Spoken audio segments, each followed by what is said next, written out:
اور پھر حکومت کا نئے بجٹ میں تنخواہ دار طبقے کو ریلیف دینے کا اعلان بھی سامنے آیا۔ 4 مختلف آمدنی کے سلیبس پر انکم ٹیکس کی شرح کم کرنے کی تجویز بھی پیش کی گئی۔ حکومت کا تنخواہ دار طبقے پر عائد سرچارج ختم کرنے کا فیصلہ، سالانہ 22 سے 32 لاکھ روپے کمانے والوں کے لیے شرح 23 سے کم کر کے 20% کرنے کی تجویز سامنے آئی ہے۔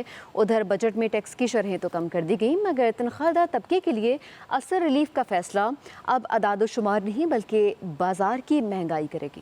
وفاقی حکومت نے نئے بجٹ میں تنخواہ دار طبقے کو ریلیف دینے کا اعلان کرتے ہوئے 4 مختلف آمدنی کے سلیبس پر انکم ٹیکس کی شرح کم کرنے کی تجویز پیش کر دی۔ قومی اسمبلی میں بجٹ تقریر کرتے ہوئے وزیر خزانہ محمد اورنگزیب کا کہنا تھا کہ حکومت سرکاری اور نجی شعبے کے ملازمین کی درپیش مالی مشکلات سے آگاہ ہے، اسی لیے وزیر اعظم کی ہدایت پر ٹیکس میں کمی کا فیصلہ کیا گیا ہے۔ سب سے پہلے تنخواہ دار طبقے کے لیے ریلیف، اس سلسلے میں جو تنخواہ دار 22 سے 32 لاکھ روپے کے درمیان سالانہ کماتے ہیں ان کے ٹیکس کی شرح 23% سے کم کر کے 20% کرنے کی تجویز ہے۔